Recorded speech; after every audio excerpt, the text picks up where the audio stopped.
The Threshold colony had 31 hours left before the Vranth fleet arrived to finish what their scouts had started. Lyra stood on the observation deck of the colony's crippled command spire, watching the smoke from the outer habitats curl upward into a sky that no longer had a working shield grid to keep it clean. Behind her, the last functioning terminal blinked with a message that had been sent 4 days ago and never answered. A distress call to the Coalition Assembly, routed through 6 relay stations, and met with silence. "They're not coming," she said quietly. Kalen didn't answer right away. He was crouched over a cracked power conduit, hands blackened with carbon scoring, trying to coax one more hour of life out of a grid that had been dying since the first bombardment. He was not a soldier. He was an engineer, and engineers did not have the luxury of despair, only the luxury of one more problem to solve before the next one killed them. "The assembly won't come," he said finally. "They voted against intervention. Too far from the core worlds. Not enough strategic value." He stood, wiping his hands on a rag that was more grease than fabric now. But the message wasn't only sent to the assembly.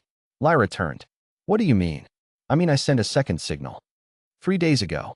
Old frequency, deprecated by the Coalition decades back, but I found the protocol in an archive terminal. Human frequency. Pre-unification traffic band." Her eyes widened. "You called the humans?" "I called someone," Kalen said. "I don't know if anyone was listening." 31 hours became 18. The Vranth Vanguard, 3 cruisers and an escort of gunboats, dropped out of the dark at the edge of the system, their sensor arrays sweeping the colony like a predator confirming a kill it had already made in its mind. There was no fleet to stop them. There was no fleet at all. Just the colony's automated defense platforms, half of them already slagged, and a civilian population of 11,000 with nowhere left to run. Lyra gathered what remained of the colony council in the shielded lower levels, a room that still smelled of scorched insulation and fear. "We have evacuation shuttles for maybe 2,000, she said. "The rest of us stay and hope the shields hold long enough for the Vranth to get bored, or we surrender and hope they're feeling merciful." "The Vranth don't do mercy," someone said. "You've seen the reports from Calder's Reach." Nobody argued. Calder's Reach had gone silent 11 months ago. No one had heard from it since. Kalen stood at the back of the room, arms crossed, saying nothing, because he did not believe in giving people hope he could not back with fact. But some small, stubborn part of him kept glancing at the tactical display, at the empty dark beyond the system's edge, as if willing something to appear there. It appeared 6 hours later. The sensor officer's voice cracked over the comm, half disbelief, half something close to hysteria. "Contact. Single vessel. Translight wake just registered at the system boundary. That's not a Vranth signature. That's not any signature in our database." Lyra was in the command spire before she finished the sentence, Kalen 2 steps behind her. The display resolved the contact slowly, as if the sensors themselves didn't quite believe what they were measuring. A single ship, and it was enormous, dwarfing the Vranth cruisers by a factor that made the automated threat assessment simply stop updating, as though the algorithm had encountered a number it refused to process. It did not slow down as it entered the system. It did not hail anyone, did not broadcast a warning, did not do any of the things a prudent, cautious power was supposed to do before making contact with a war zone. It came in on a straight vector, accelerating, and the tactical readouts on the colony's remaining scopes screamed with an alert that had no proper classification, because nothing in the Coalition's threat library had prepared them for a weapon's signature that dense. "That's human," Kalen breathed. "That's a human ship." "How do you know?" "Because I sent that message into the dark not expecting an answer, and something answered." His voice was hoarse. "And because nothing else in known space builds warships shaped like that." The Vranth Vanguard, for its part, did the mathematically sensible thing and turned to intercept the newcomer before it could reach the colony. 3 cruisers wheeling in formation, gunboats spreading into a pincer, weapons batteries charging in a synchronized bloom of hostile energy that would have made any Coalition captain order a full retreat. The human ship did not slow down. It did not attempt to go around them. It went through them. What happened next, Lyra would later struggle to describe to the Council, because the sensor logs themselves seemed almost embarrassed by the brevity of it. The human vessel's point defense grid met the Vrantha's opening volley and simply erased it. Not absorbed, not deflected, erased, a wall of interceptor fire so dense that nothing survived to reach the hull. Then the ship's main batteries answered, and one of the 3 Vranth cruisers came apart in a silent flash that the colony's shock sensor crews watched replay 4 times before anyone spoke. The second cruiser tried to flee. It did not get far.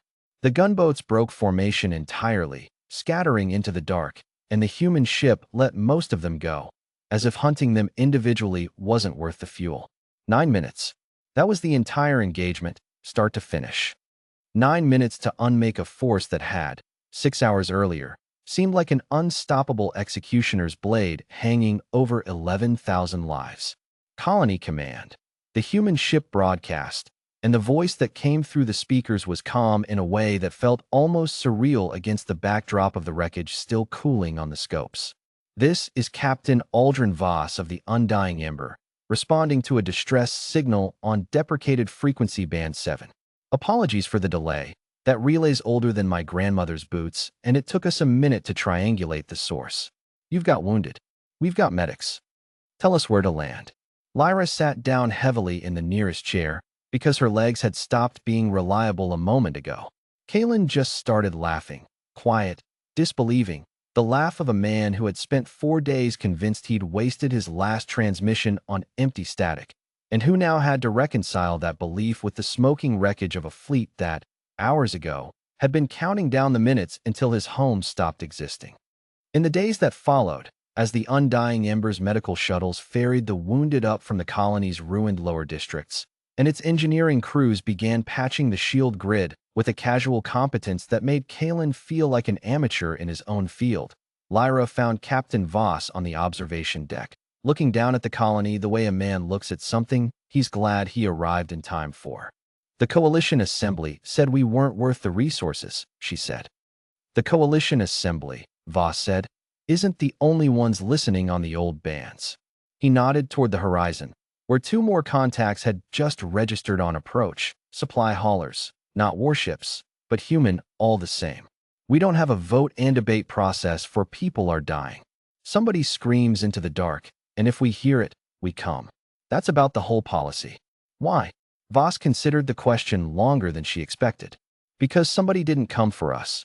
Once, he said finally.